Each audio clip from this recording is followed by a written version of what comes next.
19 days. That is how long the floodwater stayed on the valley floor in the spring of 1992, long enough to drown every planted acre in Canfield Bottom from the first fence line to the last, long enough for the county agricultural assessor to put the total loss at just over $2 million across 31 separate farm operations, and long enough for one woman's raised growing beds to sit above the waterline for all 19 of those days and produce the only full commercial harvest in the valley that season. The woman who built those beds had spent 3 years being told they were overcomplicated, unnecessary, and the kind of thing a person builds when they don't understand how farming in Canfield Bottom actually works. And the man who had told her that most directly, the one who ran the valley's largest farm supply operation and had been farming the bottomland since before she was born, was the same man who sat at a county flood damage assessment meeting that June watching a flood records analyst read his own operation's 30-year claim history back to the room as evidence that the valley's flooding was not the unpredictable disaster he had spent 3 years describing it as, but a documented, cyclical pattern that anyone who had looked at the county recorder's flood files would have recognized as essentially inevitable. Clyde Ferris had run Ferris Farm Supply and Seed for 24 years, farmed 430 acres of Canfield bottomland, sat on the county's agricultural flood mitigation board, and had spent the better part of those 24 years establishing himself as the person whose judgment about what was and wasn't worth doing in that valley carried the most weight at any meeting where the question came up. He had watched Iris Van build her raised beds with the tolerant skepticism of a man who believes he is watching someone learn an expensive lesson, and he had never once, in 3 years of watching, looked up the flood records she had looked up before she turned the first shovelful of soil. None of that had happened, yet on the cold February morning in 1989, when Iris Van stood at the edge of 28 acres of valley floor, she had just bought at a price that reflected the fact that Canfield Bottom flooded and the previous owner was tired of losing crops to it, and started doing arithmetic on a yellow notepad. To understand how 3 years of raised beds that the valley laughed at became the only harvest in Canfield Bottom in 1992, you have to start with the flood records, and with the man who had lived and farmed in that valley for 24 years and had apparently never thought to read them. Canfield Bottom ran 4 miles along a river bend through the center of its county, deep alluvial soil that had been depositing fertility for thousands of years and flooding with roughly the same regularity, a fact that every farmer in the valley had absorbed as a background condition of the land rather than a pattern worth studying in any systematic way. Clyde Ferris's grandfather had started farming Canfield Bottom in the 1930s, and Clyde had grown up understanding the occasional flood the way most people understand occasional bad weather, as something that happened and then stopped, and that you absorbed into your cost structure as best you could and moved on from. By the time he took the operation over from his father and built it into the largest single farm in the valley, supplemented by the supply and seed business that meant almost every other farmer in Canfield Bottom bought their inputs from him at his pricing, his understanding of flooding had not become more precise. It had simply become more financially manageable, because at 430 acres he could absorb a bad year more easily than his neighbors and had the storage operation to make back some of what floods cost him by handling everyone else's salvage grain when the water came down. He sat on the county's agricultural flood mitigation board, which was nominally responsible for coordinating county-level response to flood events, but which functioned in practice as a reactive body that counted losses after floods rather than a proactive one that analyzed flood risk before them. Partly because analyzing flood risk systematically would have produced recommendations that the valley's existing farming practices were not well designed to address. People in Canfield Bottom had a way of talking about Clyde Ferris's expertise on valley farming that sounded like earned authority until you examined what that authority was based on, which was decades of doing the same thing in the same place and surviving the outcomes, a form of knowledge that is genuinely valuable and also genuinely incomplete in ways that are difficult to see from inside it. Iris Van had come to the county from outside it. With a background in market gardening and a methodical habit of researching the land, she was considering buying before she bought it rather than after, and when she had looked at the 28 acres in Canfield Bottom that had cycled through 3 owners in 12 years, each of them having absorbed at least one significant flood loss before selling, she had done what apparently none of those 3 previous owners had done, which was go to the county recorder's office and pull the flood event records for the valley going back to the earliest available documentation. What those records showed, laid out on her kitchen table in chronological order over 3 evenings, was not a random distribution of flood years, but a pattern legible enough that she spent part of the 3rd evening wondering why it wasn't the first thing anyone who farmed that valley ever looked up. The county recorder's flood files went back 62 years from the point when Iris was reading them, and in those 62 years there had been 12 significant flood events in Canfield Bottom, events that had put water over the valley floor for more than 7 consecutive days. 12 events in 62 years sounded manageable until Iris noticed that 11 of the 12 had occurred in years following winters with snowpack accumulation in the upstream watershed above a certain threshold, a threshold that was itself a documented figure in the county's annual water management reports, and that the one event that hadn't followed that pattern had coincided with an unusual spring rainfall sequence that was also documented in the county's weather station records. She was not a hydrologist. She did not need to be. The pattern was arithmetic, not science, and it told her 2 things that changed how she thought about buying that land. First, that flooding in Canfield Bottom was not random bad luck, but a predictable consequence of upstream conditions that the county measured every year, and second, that the most recent upstream snowpack figures, published in the January Water Management Report for the year she was looking at the land, were the highest recorded in 11 years, which put the coming spring in the highest risk category her pattern identified. She bought the land anyway, because the price reflected the risk and she had a use for it that accounted for the risk differently than the previous 3 owners had, and she spent the spring and summer of 1989 reading everything she could find about raised bed growing systems before she began building the first ones that fall. Nels Brigg had been farming the 20 acres directly adjacent to Iris's on the valley's north edge for 16 years, and he was the first neighbor to come over and ask, with the particular combination of concern and curiosity that attends watching someone new to a place do something that doesn't look right, what exactly she was building. She explained the raised bed system, the dimensions, the drainage channels between the rows, the crop mix she was planning, and the elevation calculation she'd done to put the bed surface above the historical high-water mark from the county's flood records. Nels listened to all of it and then said, carefully, that he'd lived next to that valley floor for 16 years and never once seen the water come up to the height she was describing, which was true in the sense that the valley had not had a major flood event in the 11 years since the last one, and not true in the sense that the historical record she was working from clearly showed the water had reached that level multiple times before Nels had been farming there. She showed him the records. He looked at them for a while and said he'd always assumed Canfield Bottom flooded more often than it did because of how people talked about it, but that looking at the actual dates, he was surprised it had been as long as it had since a real one. Long enough for most of the people farming here now to have missed the last one, Iris said. Nels drove home with the look of a man who has just received a piece of information he is not sure what to do with, and mentioned it to Clyde Ferris the following week at the supply store, who told him that every few years somebody came to Canfield Bottom with a theory about the flooding, and that the theories were always more complicated than the reality, which was that you accepted the occasional bad year, and you got on with it. Clyde mentioned to 2 other customers that same week that the new woman on the north edge was building something in her fields that looked like raised garden beds, with a tone that made clear he found this more entertaining than concerning, and that was effectively the end of the formal conversation about it for the better part of a year. Dr. Maren Stout ran the Watershed and Floodplain Analysis Program at the State Natural Resources Department, and she came to Iris's farm not because Iris had invited her, but because a junior colleague had mentioned, almost as an aside at a department meeting, that someone in Canfield Bottom was building raised cropping systems based on a flood pattern analysis from county recorder files, and Stout had driven out the following Saturday, out of professional curiosity about what a non-specialist had managed to extract from 62 years of county flood records using nothing but arithmetic. She walked the beds for an hour before she introduced herself, then spent another hour at the kitchen table with Iris's records spread across it, and then said something that Iris would remember specifically for years afterward because of the particular way she said it, which was quietly and with a kind of careful precision that Iris associated with people who knew how much weight their words were going to carry. Your pattern identification is correct, Stout said.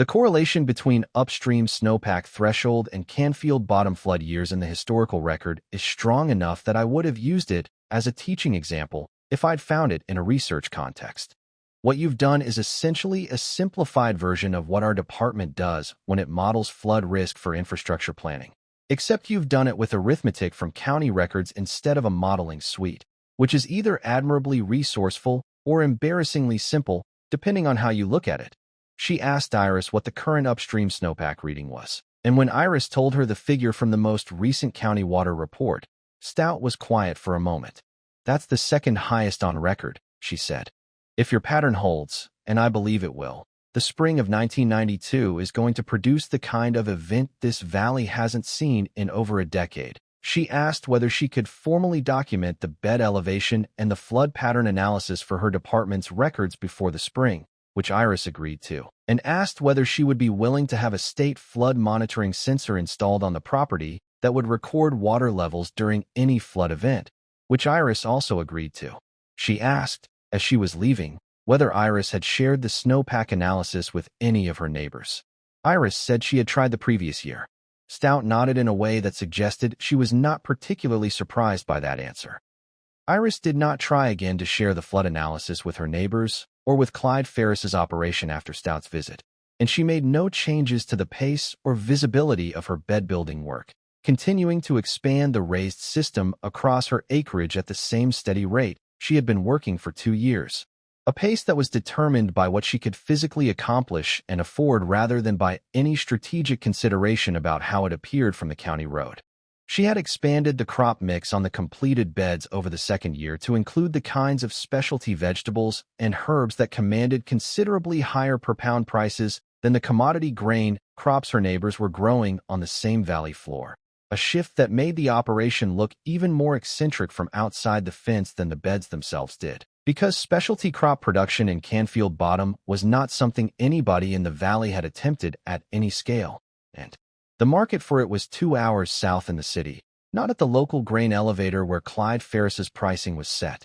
She had spent the second year building relationships with buyers in that city market, quietly, and without mentioning to any of them that the farm she was supplying from was sitting in a floodplain that her own analysis suggested was due for a significant event within the following 18 months. The buyers cared about quality and consistency and reliable volume, none of which were affected by the flood risk she was managing, and by the end of the second year, she had standing purchase commitments for more volume than her current bed capacity could supply, which was the reason she was pushing to complete as much of the remaining acreage as possible before the spring she expected. Clyde Ferris filed a complaint with the county planning office that second winter, citing the drainage channels between Iris's beds as potential surface water diversion infrastructure requiring a county permit, a complaint that was reviewed by the planning department and dismissed within 3 weeks on the grounds that drainage channels on private agricultural land directing water to existing natural drainage features did not require the permit category Clyde's complaint had cited.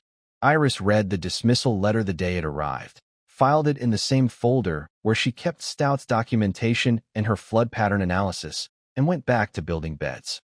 Clyde noticed Stout's state monitoring sensor on the property when he drove past in the fall of the third year, a piece of equipment he recognized from his time on the flood mitigation board as the kind of device the state installed specifically in locations it expected to experience significant flood events. And the recognition produced in him the first serious unease he had felt about Iris Van's operation since she'd arrived. He drove past 3 more times over the following 2 weeks before he stopped and asked Nels Brigg, who farmed the adjacent land, what he knew about it.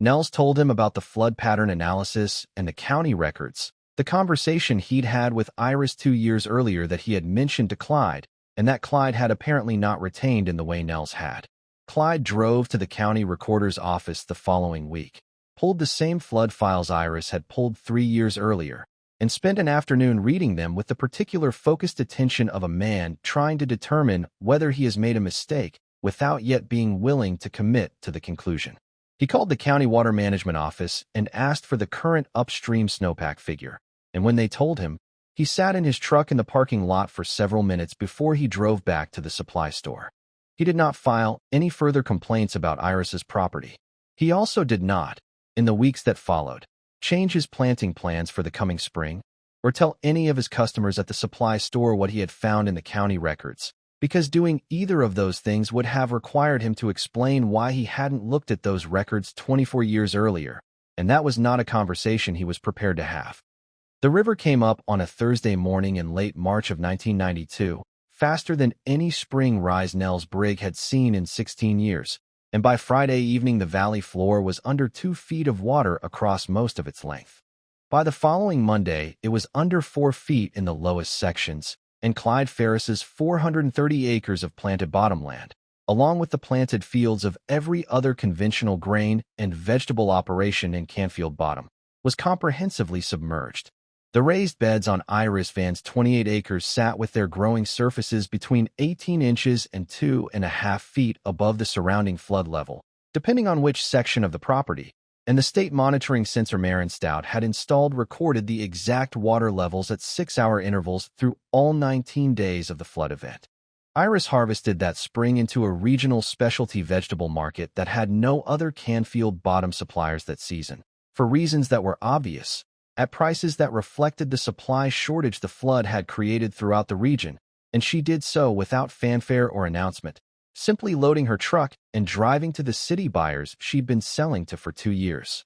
The county flood damage assessment meeting in June was the first time most of Canfield Bottom's farmers had been in the same room since the water came down, and Marin Stout was there not because anyone had invited her, but because the county's flood mitigation board had sent a standard notification to state agencies about the meeting, and she had decided, given the monitoring data she was sitting on, that she should attend. She asked to speak during the assessment portion of the meeting, was given the floor, and presented 19 days of continuous water level data from the Van property alongside the flood pattern analysis Iris had assembled from the county recorder's files 3 years earlier, the same files that had been available to every farmer in that room for as long as those files had existed. She then showed the upstream snowpack data for the preceding 3 winters, the correlation with the historical flood record, and the projected risk level that the available data had suggested going into the 1992 planting season. She did not editorialize about what the room should conclude from the comparison between what the data had shown was coming and what the valley's planting decisions had been. She did not need to. Clyde Ferris, sitting at the front of the room as the Flood Mitigation Board's longest-serving member, said nothing during Stout's presentation, and the particular quality of that silence was something several people in the room mentioned afterward, because in 24 years of county agricultural meetings, Clyde Ferris had never once sat through a presentation without saying something. The flood of 1992 was not the last flood to hit Canfield Bottom, and Iris Van knew it would not be, which was why she spent the 2 years following it doing something that surprised even Nels Brig, who had by then become the closest thing she had to an ally in the valley. She offered to share her flood pattern analysis, her bed construction methodology, and her buyer relationships with any Canfield Bottom farmer who wanted them, free of charge and without condition, on the explicit grounds that a valley where only one farm was resilient to flooding was a valley where she was going to be the only supplier into a market that wanted more volume than 28 acres could produce.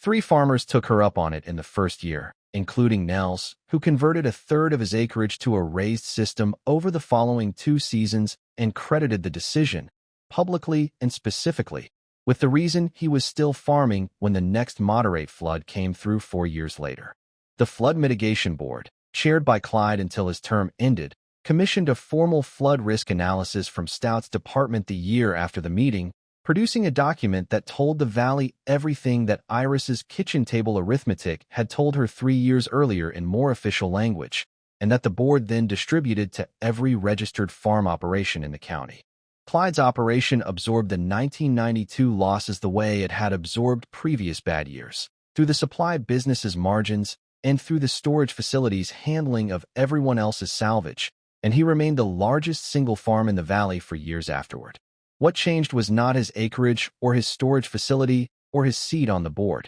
What changed was that the County Extension Bulletin, for the first time in Clyde's tenure on the Agricultural Advisory Board he also sat on, published a feature on flood-adapted cropping systems, and the county recorder's flood files, for the first time anyone could document, were cited by a working farm operation as a primary planning resource in a formal county grant application. Neither of those things happened because Clyde advocated for them. They happened because Marin Stout's data from those 19 days in 1992 had made it impossible for the county's agricultural guidance apparatus to keep not mentioning information that had been sitting in its own files for 62 years. The lesson Canfield Bottom eventually arrived at from the whole affair, worked out over the seasons following the flood in the way lessons are worked out in communities that prefer to absorb things slowly rather than acknowledge them directly, was uncomfortable in the specific way that lessons are uncomfortable when they require admitting that the thing everyone agreed was worth knowing turned out to have a fairly large gap in it. Clyde Ferris had farmed 430 acres of Canfield Bottom for 24 years, sat on the flood mitigation board for most of them, and had never once pulled the county recorder's flood files and laid them out in chronological order on a table. Not because the files were hidden, not because the pattern was subtle, not because it required expertise he didn't have, but because the consensus of the valley had always been that flooding in Canfield Bottom was background noise rather than a readable signal. And once a community decides something is background noise, the documents that would tell it otherwise stop getting read by the people who most need to read them. Iris Van had no history in that valley, no generational understanding of how things were done, no consensus to defer to, and the absence of all of those things had left her with the one question that everyone else had already decided was settled, whether the flood pattern was actually random, or whether the county's own records had always known better. The raised beds she built on the answer to that question were above the waterline for 19 days in the spring of 1992, while 430 acres of planted bottomland sat under 4 feet of water, and the market she harvested into that season had no competition because the competition was underwater, which was the most concise possible description of the difference between a community's assumption about its own risks and the actual content of its own records. Drive past those 28 acres today, and the raised bed system is considerably more extensive than it was in 1992, expanded twice since the flood with the proceeds of the market relationships Iris built in the years that followed, and the elevation calculations she used to place the new sections are the same arithmetic she worked out on a yellow notepad in a cold February in 1989, still correct, still based on the same county records, still the most important piece of flood management. Information available to any farmer in that valley, still available to anyone willing to spend an afternoon at the county recorder's office. If this story landed for you, hit like before you go, because it genuinely helps more people find it. Share it with someone who has ever found an answer in a place everyone else had already decided was empty. Subscribe if you want more stories like this one, because there is a new one every week. And down in the comments, tell us about a time the information everyone needed was available the whole time and nobody had looked. We read every single one.